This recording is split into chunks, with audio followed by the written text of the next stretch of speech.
একটা জিনিস কি, মানে আমরা চিন্তা করি অনেক কিছুই, সুন্দর কথা, সুন্দর বিষয়গুলা ভাবি, কিন্তু আমাদের সুন্দর এবং স্বাভাবিক বিষয়গুলা আমরা পূরণ করতে পারি না সামাজিক কিছু অব্যবস্থাপনার কারণে। এবং কিছু কাছের মানুষ আছে, যেই কাছের মানুষগুলা বেইমানি করে, যেই কাছের মানুষগুলা মানে আশ্বস্ত করে। হ্যাঁ, এই আশ্বস্ত করে ঠিকই, কিন্তু আমাদের স্বপ্ন পূরণ করতে সাহায্য করবে না। যেভাবে পারে সেভাবেই মানে ক্ষতি করার চেষ্টা করে।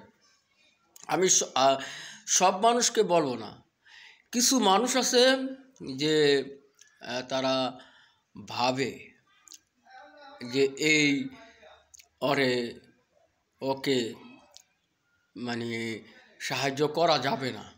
কিছু মানুষ আছে, হ্যাঁ, যে ভালো মতো মিশে, অন্তরঙ্গভাবে মিশা ক্ষতি করে, ভালো ক্ষতি করে, কিন্তু বুঝার কোনো উপায় নেই। তো এরকম মুনাফেক সারা পৃথিবীতেই আছে, সারা বাংলাদেশে আছে, গ্রাম থেকে শহর, শহর থেকে নগর, নগর থেকে সব জায়গায় বিদ্যমান। তো সবাই সচেতন থাকবেন। আসলে এখন বর্তমান পরিস্থিতি, বাস্তবতা এরকম যে আপনার স্বপ্ন পূরণের কেউ পাশে দাঁড়াবে না, কেউ আপনাকে হেল্প করবে না। এখন আপনারটা আপনারই করতে হবে। আপনার বিষয়গুলা আপনার সামনের দিকে এগিয়ে যেতে হবে। এখন আমি আপনাদেরকে বলি, হ্যাঁ, স্বপ্ন দেখা অপরাধ নয়। স্বপ্ন দেখবেন যে নিজে প্রতিষ্ঠিত হবেন, নিজে অনেক বড় কিছু হবেন, ঠিক আছে? এই দেশ মানবতার কাজে নিজেকে নিয়োজিত রাখবেন। আপনি স্বপ্ন দেখবেন, আপনাকে স্ট্রং থাকতে হবে, ঠিক আছে? কারো প্রতি ডিপেন্ডেবল হওয়া যাবে না, কখনো কারো প্রতি ডিপেন্ডেবল হওয়া যাবে না। যদি আপনি কারো প্রতি ডিপেন্ডেবল হবেন, তো আপনি বুঝবেন যে বর্তমানের সময়টা ওরকম নয়। কেউ আপনাকে সাহায্য করবে না। তখনই আপনি যদি কারো প্রতি ডিপেন্ডেবল হন, তাহলে আপনাকে লস খেতে হবে। এটাই হচ্ছে বড় কথা, ঠিক আছে? এখন বিষয়গুলো কেউ আপনার নাই।